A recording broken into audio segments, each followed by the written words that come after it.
we now have the meeting between President Xi and Joe Biden next week in San Francisco. There was a nice line from the Singaporean foreign minister here where he said, yes, the weather might get a bit better, we might have a deal on fentanyl, but the climate generally is getting worse between the US and China. Again, I think people would say it was better when you were around. Is there any sign of things getting better, or are they just going to get worse for a while and then maybe stabilize? Well, I'm hoping that more comes out of the meeting.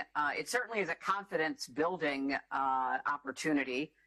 There hasn't been as much interaction until relatively recently between the Chinese and the United States governments. There has been a real chill coming from China about businesses, American businesses, other businesses inside China, and then there are, of course, political pressures against China within our own political system. So this meeting is a terrific opportunity to try to reset the table, so to speak, to try to create some opening, but it has to be followed up on with a lot more interactions. I was very pleased that Secretaries Yellen and Raimondo and others have been going to China in recent weeks. Nothing substitutes for the effort being made to have those kinds of, meetings about strategic and economic concerns. I think a lot of what happens in the future really depends upon what Xi Jinping's goals are.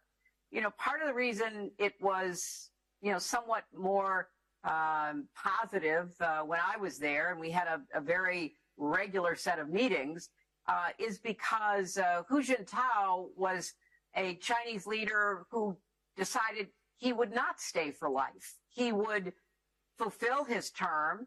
He would follow the guidance of the Chinese Communist Party. There would be a transition, a new group of leaders, some holdovers, but, other new faces would be in power.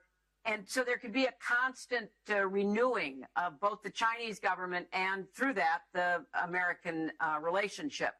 Once Xi Jinping decided to stay in office for life, that creates a lot of, challenges within their own system. And I think we're seeing some of that with the removal of top officials, some of the economic problems in the Chinese economy, but it also creates a kind of chilling effect in terms of relations. I mean, how do you deal with somebody who's not going to be held accountable? Their system of accountability was certainly different from ours, but it existed. And now it doesn't. And so part of what I hope will come out of this meeting is an attitude by President Xi that, he wants to get back to some kind of regular order.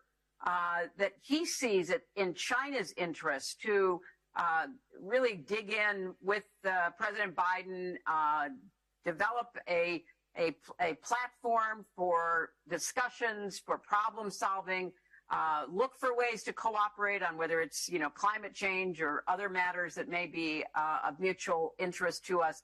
Really sending that signal. I think he will find a receptive partner with President Biden if that's available.